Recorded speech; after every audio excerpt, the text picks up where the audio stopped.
May it be, may it be, may it truly, truly, truly be. Sadhu, sadhu, sadhu. Chukmung namoy. How much is it? Nine. 900,000. Yes. Is it real? Real. Yeah. Really? Not dangerous, no chemical. Yeah. Oh. Do you have a poor cha? We don't. We had all oolong tea. All oolong tea. Yes.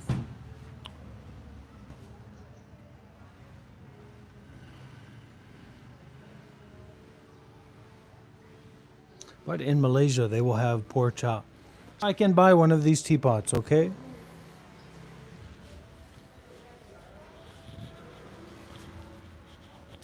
For anyone who's just tuning into the community, into the live stream recently, I'm a big tea fan.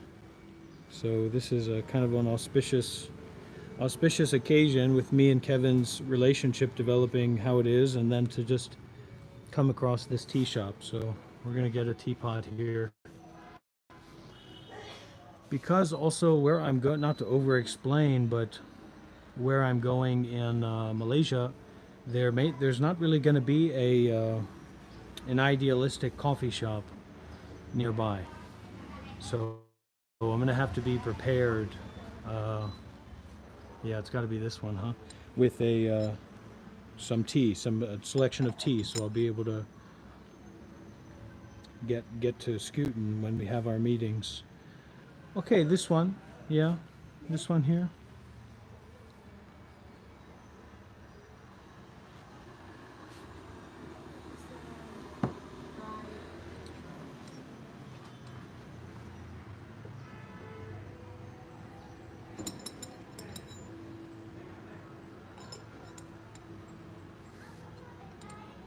And this has a dragon on it, and I'm a big dragon fan.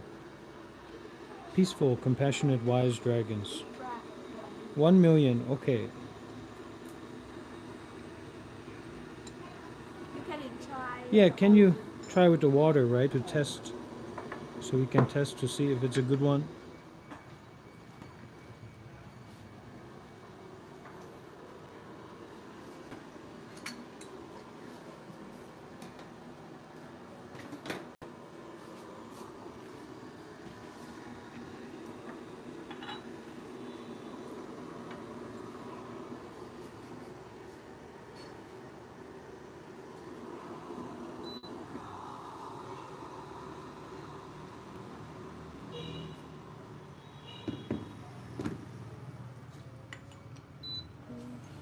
You can. Yeah, try, give it a try, right?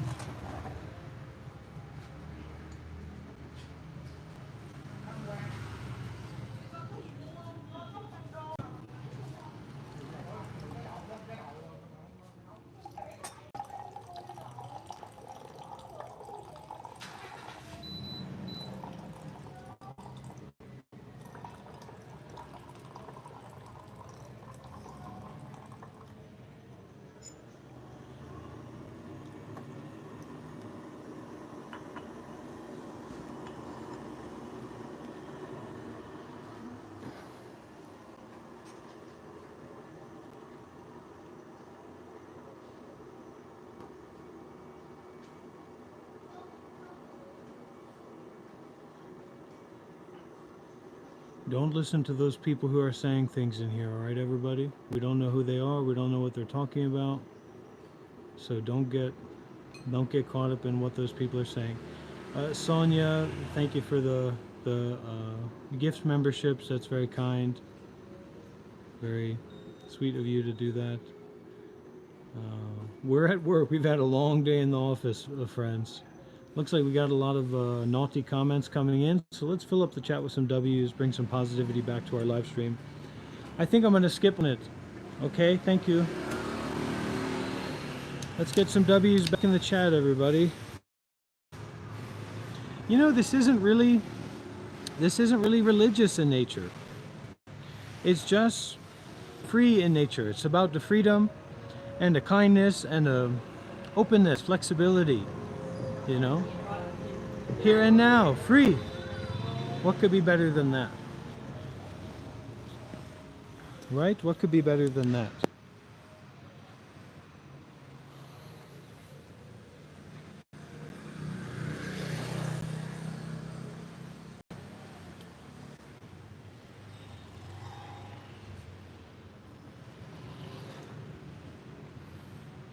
W's in the chat, everybody.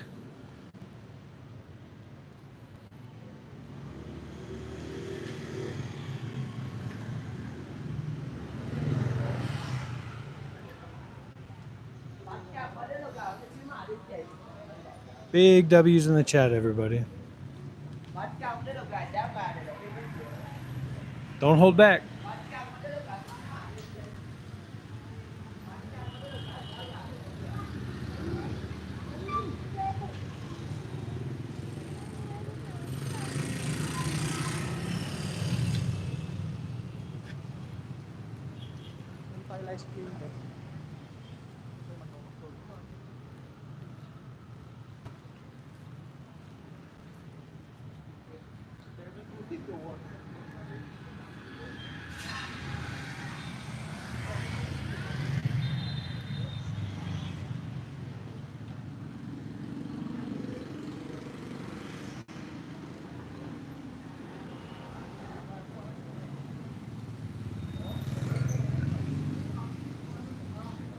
I'm not afraid to take a stand,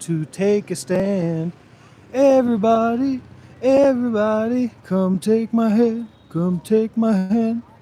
We'll walk this road together through the storm.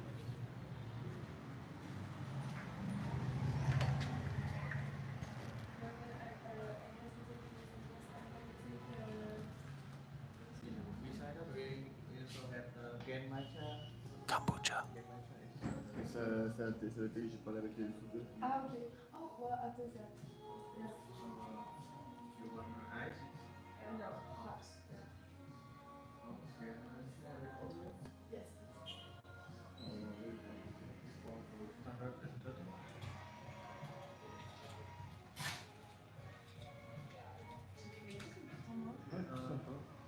You find the name here and the password. Oh. 150. Na sonam. You have it here. Yes.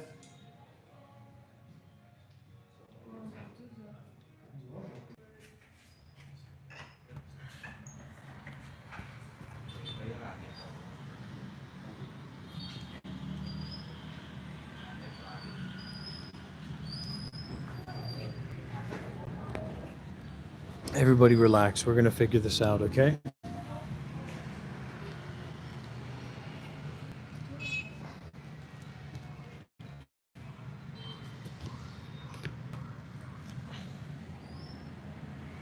Let's figure this out together.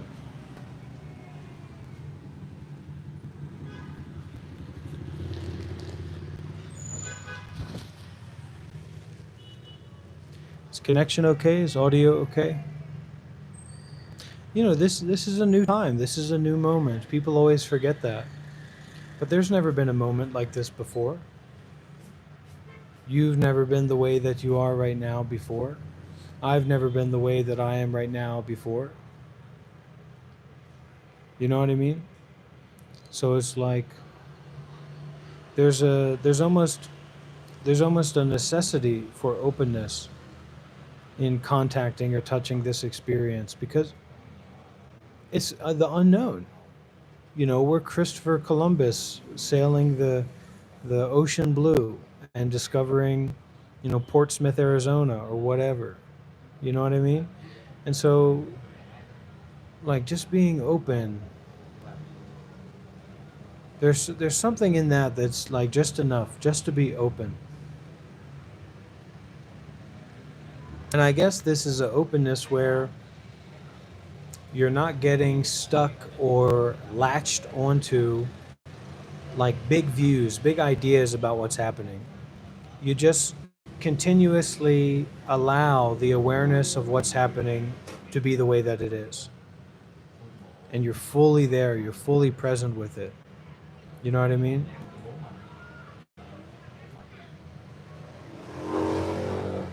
Yes, it's true. Like, not a lot of people who are here have been monks before. Like I was a monk for 7 years, and what did I get from that? What do I have from that? Nothing. I'm just here. It was meaningful and worthwhile experiences. I would never change that. I wouldn't change the way that my life has gotten to this point, because it's brought me to this point. So how could I do that? But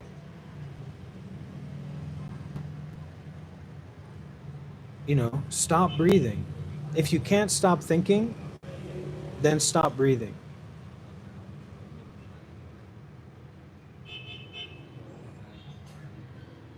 If you can't stop thinking, then stop breathing. Start there. Sometimes because we're getting emotional in a certain way. So it's like there's actually a lot of thoughts there, or a lot of preconceived notions about what's happening right now there, but we're not aware enough of them. So to stop breathing, stop moving the body, step back and open up to just being aware, not being in a state of strange, complicated thinking or aggressive, complicated thinking. It's very important. You have to be careful what you say. If you're acting wrongly or acting badly, there are consequences to that.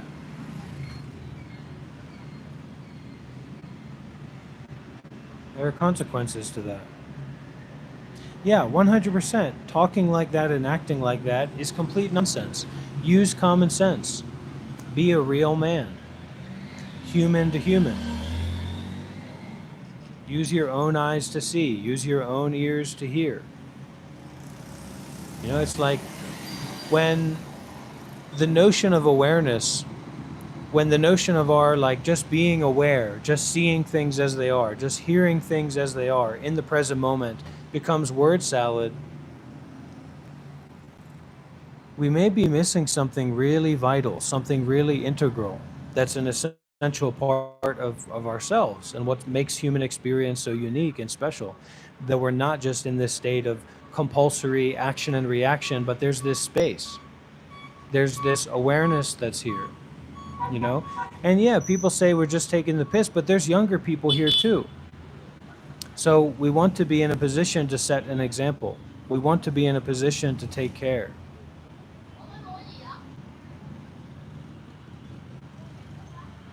We want to be in a position to take responsibility for this moment, for this experience as it is.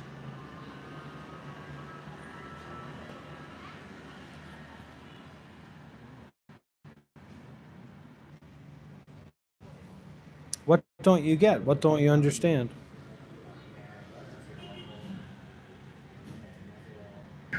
Friends, dear friends, friends, dear friends, that's 100% my fault. Bringing to a place where we'd have signal dropout, I'm really sorry about that. I apologize for that.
could I...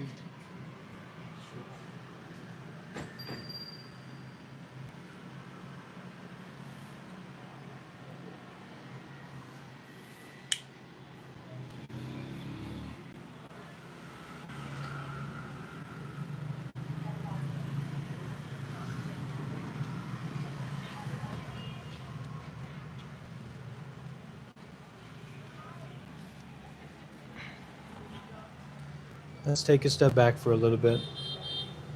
Any of the trolls or people who are just playing around, take some time to relax. We're glad that you're here as a part of this community, as a part of this live happening, this live unfolding concerned with mindfulness and detachment. But relax. Take a step back. Slow down. Open up.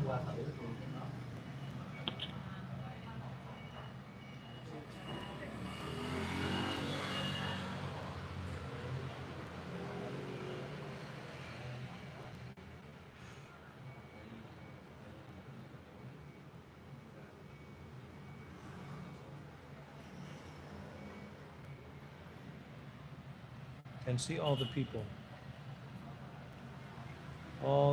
going around.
You can order inside the bar. Okay.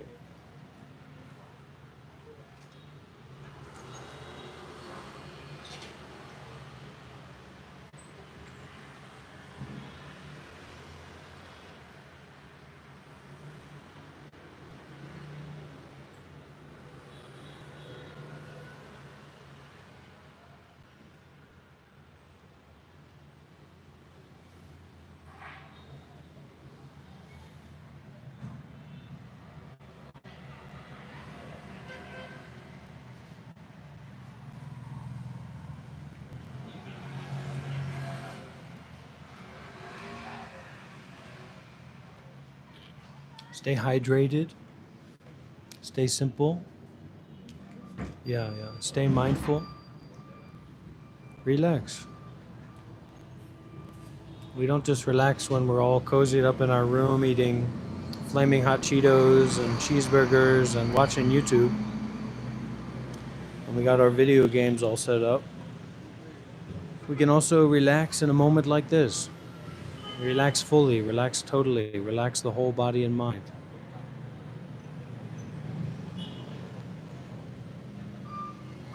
Take a big, deep breath of oxygen. Stay hydrated with oxygen.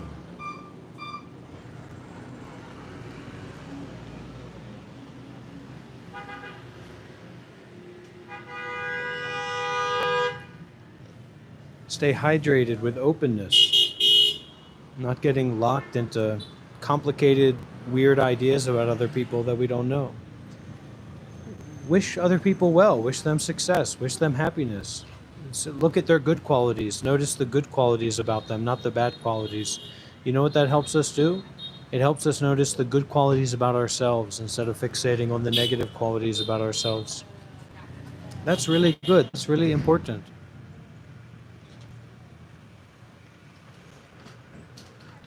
It's really valuable to be able to do that. It's wonderful to notice other people's good qualities instead of fixating on their bad qualities. It's very wonderful to focus on your own good qualities instead of fixating on your negative qualities.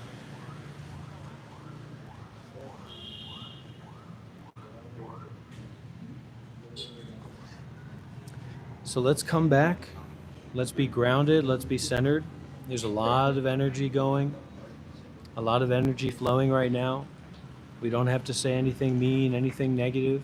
Just get hydrated, get aware, get present, get relaxed.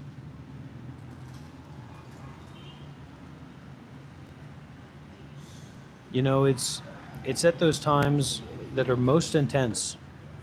It's at those times that are most quote unquote crazy that it is more and more valuable to have this capacity to relax,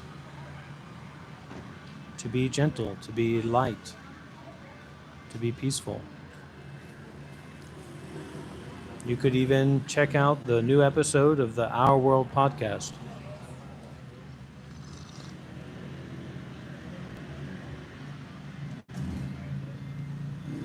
Check it out. Maybe that's what you've been looking for. Maybe that's what you've been needing. Oh my goodness. I mentioned earlier, but I didn't get much sleep last night. Very, very little. And I was excited for the coffee shop to open and to go there and to start the live stream and to start sharing. And got to a point where I was really tired. And something came up in me. I accessed my kundalini, my heart and my brain. It just, the energy, woo, in there. And, it opened up my kundalinis. It opened up my energy channels, so to speak. It's a way of speaking. It's not, I'm not trying to teach people to focus on energy channels, but, so now even though the tiredness may be there in some way, I'm not attached to that tiredness. I'm not attached to the idea of me being tired. And that means that when it's necessary, that energy can come. And we can make use of that energy. Not just me making use of my energy, but the people watching as well making use of this energy to be mindful and to do good, to be kind, to listen deeply, to share deeply.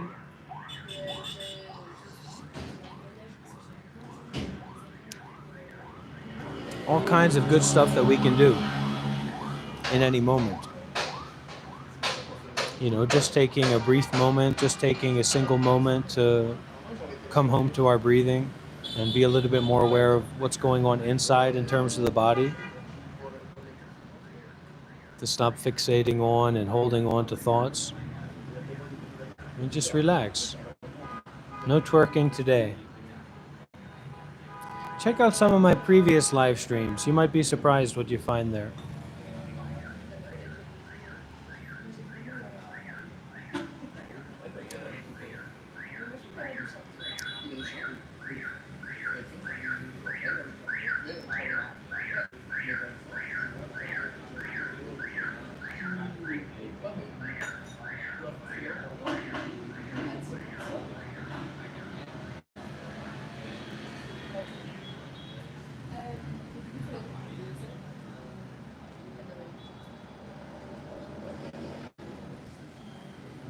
Instead of dwelling on thoughts or like returning to ruminating, thinking about thoughts, thinking about our life situations, our stories, etc., etc., we can dwell in awareness.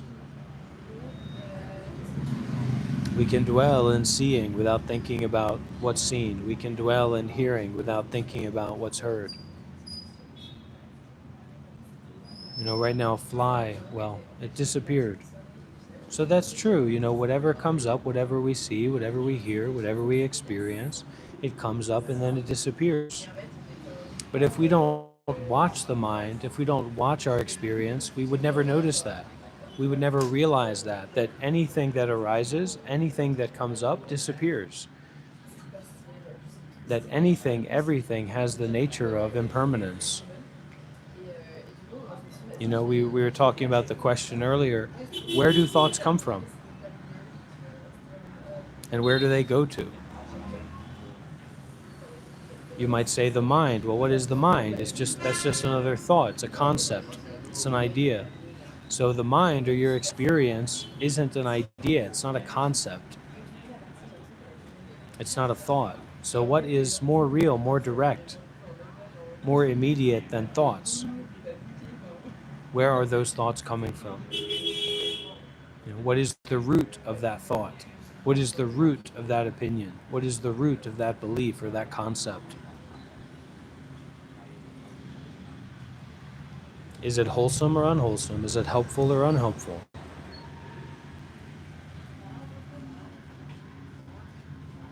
The way of freedom.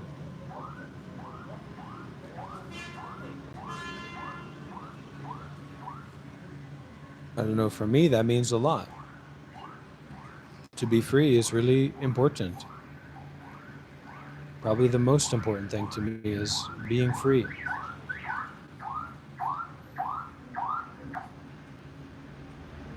A friend of mine, a Tibetan hermit, he's not Tibetan, he's Western, but he's Tibetan Buddhism person. He's like a hermit. And he said, time is short, practice. Life is short, open up. Is it really worth it to get bound up and tangled up in thoughts? I use this word a lot, it can seem repetitive, but we're thinking a lot, and instead of getting caught up in content of thoughts, like instead of getting caught up in the content of movies or TV shows, that's a movie, that's a TV show, that's a thought. So what is a thought?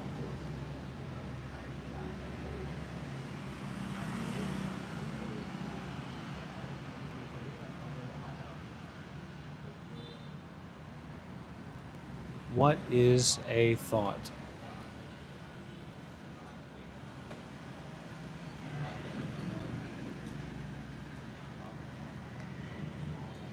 What is a thought?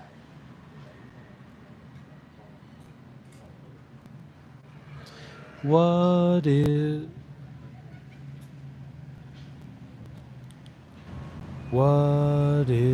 a thought? Where do thoughts come from? What's a thought? What's a thought made of? What's a thought?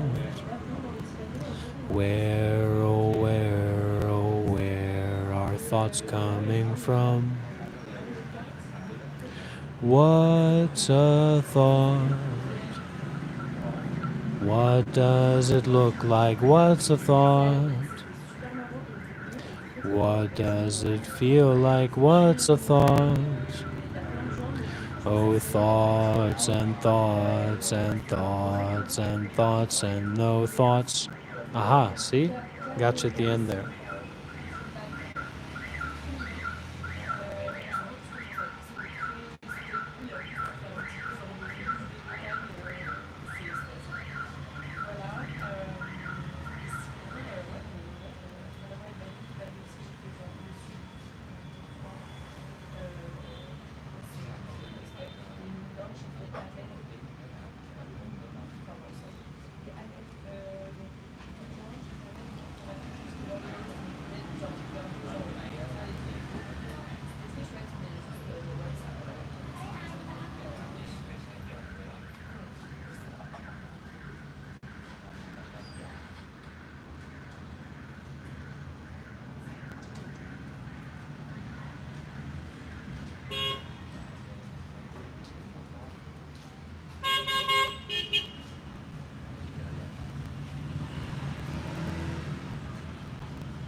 Okay, let's wrap up.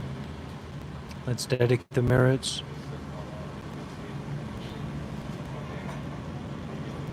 During this live stream, many people have come together, practicing to be aware, practicing to let go of thoughts, practicing to experience non-thinking. Because of this sincere, wholehearted, dedicated practice, many merits, many blessings, many good effects from these good deeds have been brought about. We would like to dedicate, offer, and share these merits with all beings in all directions. And we request,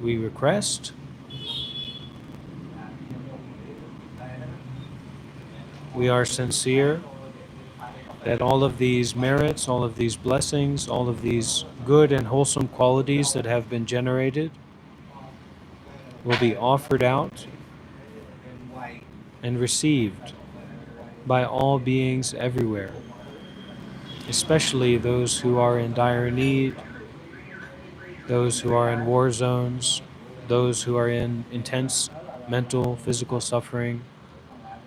May they receive these merits, and may these merits help to alleviate that suffering, so that those beings, whoever they are, wherever they are, may quickly, spontaneously, and immediately reach the final Nibbana, the end of birth and death, the end of all suffering. May it be, may it be, may it truly, truly be. May it be, may it be, may it truly, truly be. May it be, may it be, may it truly, truly, truly, truly be. Sadhu, sadhu, sadhu. Sadhu, sadhu, sadhu. Sadhu, sadhu, sadhu.